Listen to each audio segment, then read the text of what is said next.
Bienvenue. Aujourd'hui, on explore un document un peu spécial.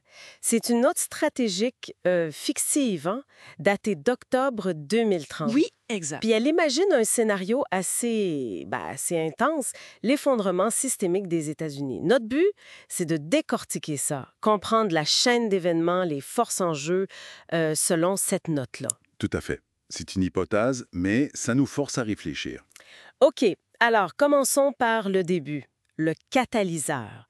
Des attentats en 2030? C'est ça. Le document parle d'un genre de 11 septembre 2.0, le 11 septembre 2030. Ah ouais? Puis les cibles? Des points névralgiques. Une grosse centrale électrique en Arizona, un centre de données fédéral en Californie, le QG de la FEMA à Denver, puis une base militaire sensible au Nouveau-Mexique. OK. Et officiellement, on accuse qui? La version officielle, ça pointe vers une coalition islamiste. Mais la note dit que très vite, il y a des doutes. Des doutes? Comme quoi? Des fuites, des analyses alternatives. Ça parle d'une possible opération sous faux drapeau ou même une complicité interne. Tu sais, le gros chaos informationnel qui s'installe. Et ça, j'imagine, ça a un impact direct sur la confiance. Exactement. C'est là que ça commence à craquer selon le scénario. La confiance dans les institutions fédérales, elle prend un coup dur, là. C'est la première brèche, mettons. C'est ça. Ce doute initial, c'est comme la graine de la désintégration future. La confusion, elle n'est pas juste passagère, elle devient vraiment profonde. Ça s'arrête pas là, j'imagine. Il y a une opération militaire, Continental Shield, qui entre en jeu. Oui, l'opération Continental Shield. Le document dit que c'est une version évoluée d'un exercice qui existait déjà. Jade Elm-15. Ah oui, je me souviens vaguement de ça. Controversé, non? Oui. L'idée de base, c'était de tester la réponse à une insurrection. Dans le scénario fictif, là, on la réactive en secret. Mais le hic, c'est qu'elle serait infiltrée. Infiltré par qui? Des éléments hostiles internes, selon la note. Puis les conséquences sont, désastreuses pour le commandement. Qu'est-ce qui arrive concrètement? Le chaos total dans la chaîne de commandement. Des bases militaires super importantes, genre El Paso, Lubbock, Fort Huachuca, Oui. il y aurait des mutineries, des sécessions de facto, des unités qui écoutent plus Washington, mais plutôt les pouvoirs locaux qui commencent à émerger. Wow! Ce qui est intéressant, c'est de voir comment une structure faite pour défendre le pays peut être comme retournée contre elle-même, de l'intérieur. Et dans ce vide de pouvoir qui se crée, il y a un vieux nom qui ressort, Aztlan.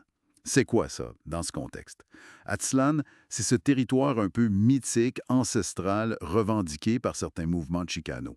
Dans le chaos décrit, ce mythe-là est ravivé. Puis ça prend quelle forme? Le scénario imagine une alliance assez surprenante.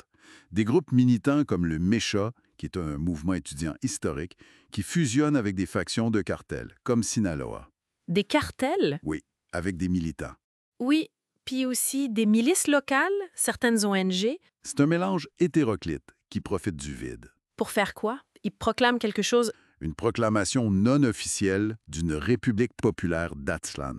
Le territoire irait grosso modo du sud de la Californie au sud du Texas. Une république populaire, avec des cartels. Mais oui, c'est ça qui est particulier. La note souligne le côté hybride, mi-projet ethno-nationaliste, mi-narco-État en devenir. Et ça tient comment? Il y a du soutien de l'extérieur? Le scénario mentionne un soutien externe potentiel. Armes, financement par crypto-monnaie, venant du Venezuela, du Iran, de la Corée du Nord. Ah, quand même! Puis une espèce de neutralité complice de certains acteurs au Mexique. C'est vraiment l'idée qu'un mythe historique peut être réutilisé, mélangé avec le crime organisé pour créer un nouveau pouvoir, là où l'État s'effondre. Mais la fragmentation des États-Unis ne s'arrête pas à Aztlan, si? Non, pas du tout. Pour montrer l'ampleur de l'éclatement, la note esquisse d'autres blocs.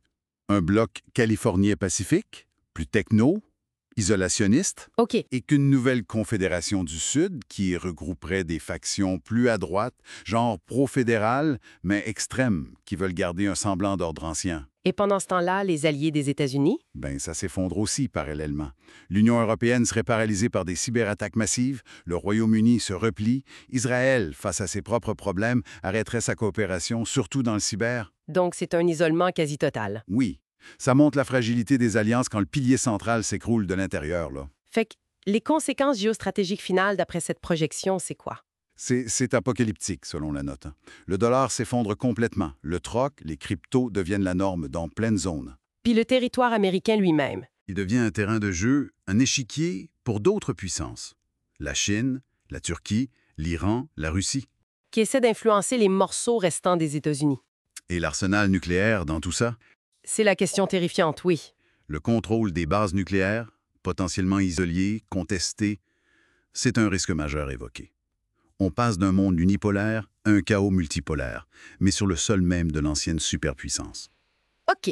Alors, si on résume la logique de ce scénario fictif, l'idée centrale, c'est quoi au juste? L'idée forte, je pense, c'est que l'effondrement, c'est pas juste un gros choc venu de nulle part. C'est plutôt le résultat final d'une guerre hybride assez sophistiquée. Hybride, c'est-à-dire? Une guerre menée sur plusieurs fronts en même temps.